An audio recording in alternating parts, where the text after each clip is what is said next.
In this video, I want to show you how to overcome a couple of errors that are coming up when you're trying to connect to SQL Server from Java. It could be written in Eclipse, or in this example, it's written in NetBeans.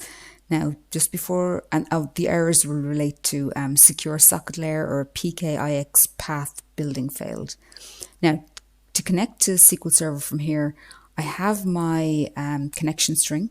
So I have a connection there. I have a URL to connect to SQL Server. I need a jar file as well, and because I'm in NetBeans, I'm using Maven. In the POM file, I have included in here a dependency. I'll show you where I get that code from. Dependency there to Microsoft SQL Server, and the jar file that's needed to connect to SQL Server. Just show you where I got that from. So if you go to the internet and go to Maven, mvnrepository.com, and search for their SQL Server. So that's the driver for SQL Server. Click on that. The most recent one here, so I have JDK 18, so this will match there. If I click on that, scroll down, so for Maven, just click in here. That shows that it's copied to the clipboard, and it's exactly that I have put into here, into that pom.xml file. So this is a Maven project in NetBeans. Now, so that will pick up the jar file, and then I don't have to go downloading it. So that's handy. Now, when I run the project there, it will use my connection string that I have here. It's also very important that for your connection string, what I've highlighted here is my SQL Server instance. So if I show you SQL Server, up the very top there, so it's FTC Laptop 13. So that's my SQL Server, so that would need to be changed for your own. And when I run this, so it does find the jar file. You can see it there, it's included the jar. Unable to connect to the database, so this is the issue that I'm having here. The driver could not establish a secure connection to SQL Server by using the secure socket layer. And if I go across a little bit more, so there's that PKIX path building failed. Now, so firstly, what I want to add in two more properties into my connection string. Now I have them copied and pasted here underneath. So what I want to do is I want to add on here two more properties there. Encrypt equals true and trust secure certificate equals true.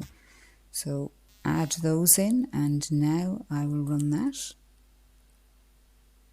Now this step can take a while here. So I'll just pause until that runs. Might take 30 or 40 seconds there for that to come up. So unable to connect to the database. So this is now showing a different error. I'll go to the top here. The driver is not configured for integrated authentication. Now, if there's anything more along there, but if I scroll down, it would tell me they're unable to load authentication a DLL. So it can't find this DLL.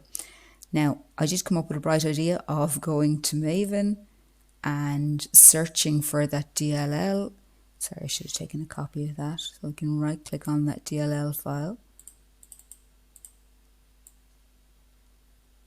and copy there with Control C. Back to Maven, and I can paste it in here. Now, so it's this one here, Microsoft's driver for SQL Server authentication.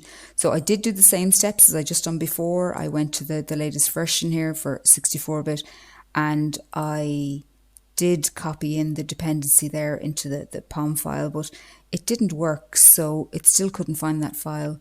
So in here, there's files here that are included, and there's that DLL file. So if I download that,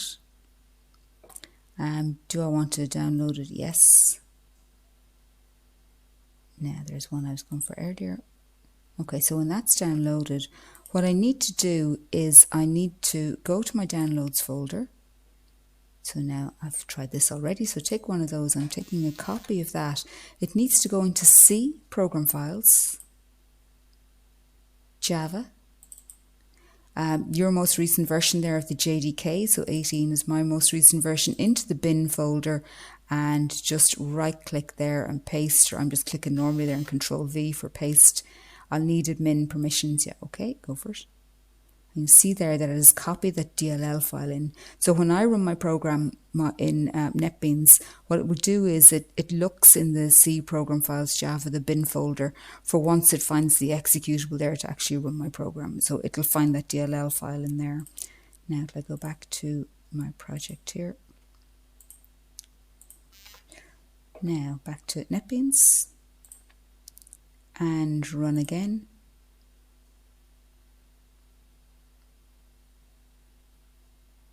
And now that's what I wanted. The connection there is successful when I see that that the GUI there has opened up. So it's two things I needed to do. I need to add in encrypt equals true, trust server certificate equals true.